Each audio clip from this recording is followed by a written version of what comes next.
novel, guys. Don't forget to follow and to like and subscribe of Cinta Suci Novel ya guys.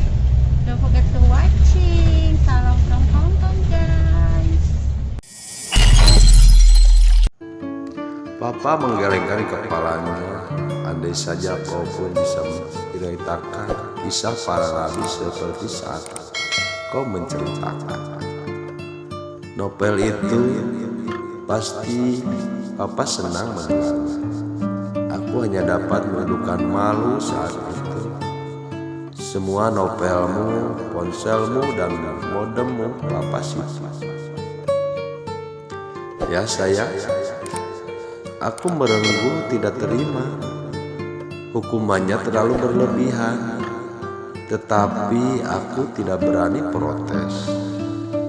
Semuanya Papa sita sampai kamu bisa menceritakan 5 kisah Nabi secara lengkap pada Papa. Plus hafalan surah Al-Mulk. Ini kisah-kisah para nabi. Tinggal kamu pilih saja mau nabi apa yang ingin kamu ceritakan pada Papa. Malas, aku benar-benar malas untuk membaca kisah para nabi. Toh waktu di TPA, aku sudah mendengar semua kisah para nabi yang diceritakan oleh guru TPA. Tapi kalau aku tetap malas membacanya, novelku, ponselku, dan modemku tidak akan pernah kembali. Akhirnya aku pun mulai membaca kisah-kisah itu. Kalian tahu apa yang terjadi? Aku malah senang telah membaca kisah-kisah mengagumkan para utusan Allah. Kisah Nabi Yusuf, Nabi Ismail, Nabi Yahya, Nabi Isa, dan Nabi Muhammad SAW yang kupilih saat itu secara rutin setiap hari Senin setelah menyetorkan hafalan ayatku pada Papa. Aku akan menceritakan kisah para nabi di hadapan Papa, Mama, dan Ayah. Kamu pernah membaca semuanya? Padaku termasuk cerita yang mengambil tema cinta sesama jenis. Ya Mas, aku pernah membacanya. Pesan apa yang kamu dapatkan dari cerita itu? Toleransi. Aku rasa penulis ingin menekankan kepada pembacanya kalau hubungan itu tidak salah meskipun melanggar norma dan agama. Jawabku, memang itulah yang aku dapatkan dari cerita tersebut.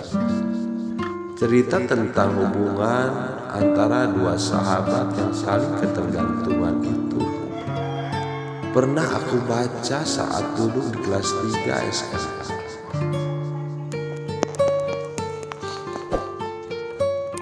Tidak ada kata toleransi bagi hal-hal yang jelas dilarang oleh Allah. Ucap Mas Alan tegas. Jangan lagi membaca cerita seperti itu.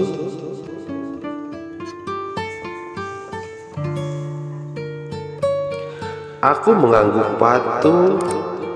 Aku memang sudah tidak pernah membaca cerita seperti itu.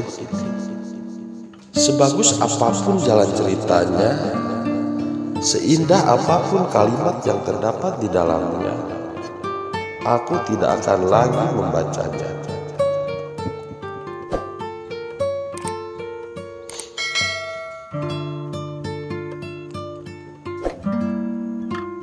Di dalam pesawat yang kami tumpangi, perhatianku terus tertuju pada seorang anak kecil yang terlihat sibuk memainkan Rubik berbentuk segitiga. Anak itu benar-benar sangat lucu. Aku tidak mampu menahan tawaku ketika melihatnya mengerucutkan bibirnya saat sang papa menggodanya.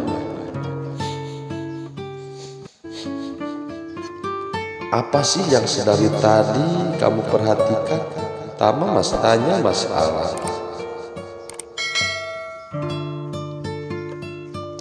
Aku menuju keluarga itu yang duduk tidak jauh dari bangku kami. Bukannya itu Mas mengenal mereka? Masa kamu lupa sih, Ray? Kita kan pernah bertemu mereka di Singapura. Jelas Mas Alan.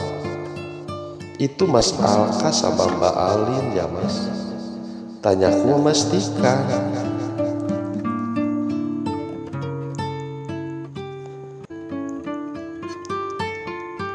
Iya, Mas Alan menghampiri kedua keluarga kecil tersebut. Kenalan dong sama tantenya, Kak. Mbak Alin terlihat semakin anggun saja. Aku sungguh kagum dengan sosoknya. Meskipun aku dan Mbak Alin baru pertama bertemu saat di Singapura. Mbak Alin tidak segan menceritakan kisah hidupnya padaku. Rupanya ia menjalani hari-harinya tanpa sosok suami saat sedang dalam keadaan mengandung.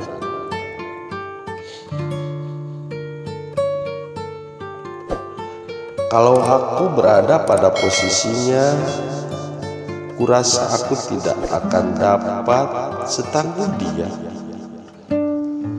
Aku berharap saat aku mengandung nanti, Mas Alan akan selalu berada di samping, menemaniku menanti kelahiran sang mutiara hati. Arkana, nama yang bagus.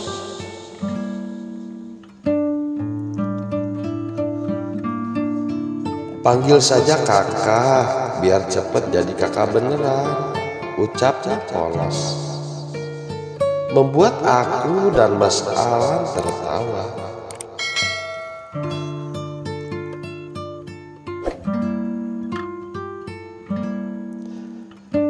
Bertemu Mas Alka dan Mbak Alin di pesawat benar-benar sebuah keberuntungan. Bagaimana tidak, berkat mereka aku dan Mas Alan dapat menghabiskan liburan kami di Gili Trawangan. Mereka memiliki sahabat yang tinggal di sana. Kebetulan sahabat mereka memiliki bungalow di sana. Ternyata benar, transportasi umum di Gili Trawangan masih sangat tradisional. Aku, Mas Alan, Mbak Alin, dan Mas Alka dan Arkana menggunakan jasa kereta kuda atau yang lebih dikenal dengan sebutan delman. Aku benar-benar tidak dapat berhenti tersenyum saat mendengarkan Arkana bernyanyi naik delman. Benar-benar lucu.